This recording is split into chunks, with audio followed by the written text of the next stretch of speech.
Setry ny fampianarana ambony no mbola tsy fivoahan'ny tetiandro amin'ny fandoavana ny vatsim-pianarana ho an'ireo mpianatra ny anivon'ny anjerimanontolo dia misy amin'ireo no niroso tamin'ny fitokonana. Tsy nanaja ny teny nomena indray mantsy teto ny ministera ny fampianarana ambony sy ny fikarohana ara-tsiansa voatery nitroatra noho izany ireo mpianatra.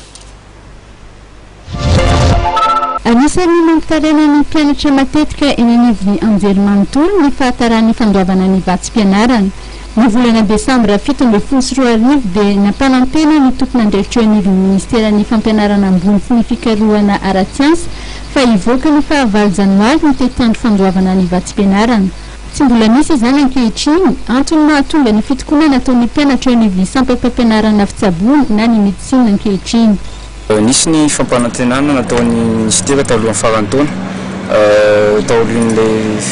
ultimatum nataonay ny voalohan'ny fiakoloba hoe ny amoahana daty mazava tsara ovina ny zaraina le calendrier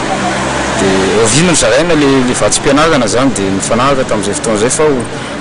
lundi 8 janvier 2018 zany tokony hoe fa mipetaka ny calendrier de paiement an'ilay vatsim-pianarana ka zany tonga latsinainy teo dia tsy voazy zay zavatra ny fanarahana sy ny zavatra fanarahana zay zany dia tonga ny setrin'izay dia nanapiraka hetsika izay mpianatra ety amin'ny anjerimanontolo indrindra moa zany fa nanivon'ny faculté de médecine izay efa natapitra ny année scolaire efa ela dia ela fa nimpeta mois d'août dia zay no antony nanaovana izao hetsika zao ary tsy hijana zao hetsika ho ataon'ny mpianatra zao raha ohatra ka tsy mivoaka mihitsy izay vatsim-pianarana izay. Mbola tsy misy aloha zany ny fioanana moa zany ohatra eto fa dia miany zany izahay ireo moa zany hoe fa mikarakara neneny zavatra fantatry ny mpianatra dia mipetaka ny calendrier de paiement efa hita mihitsy ny sorabola hoe tonga reny agence comptable io fa tonga ty ny taratasy manamarika fa efa ty marina ilay sorabola. Manodidina ny 5 sy 510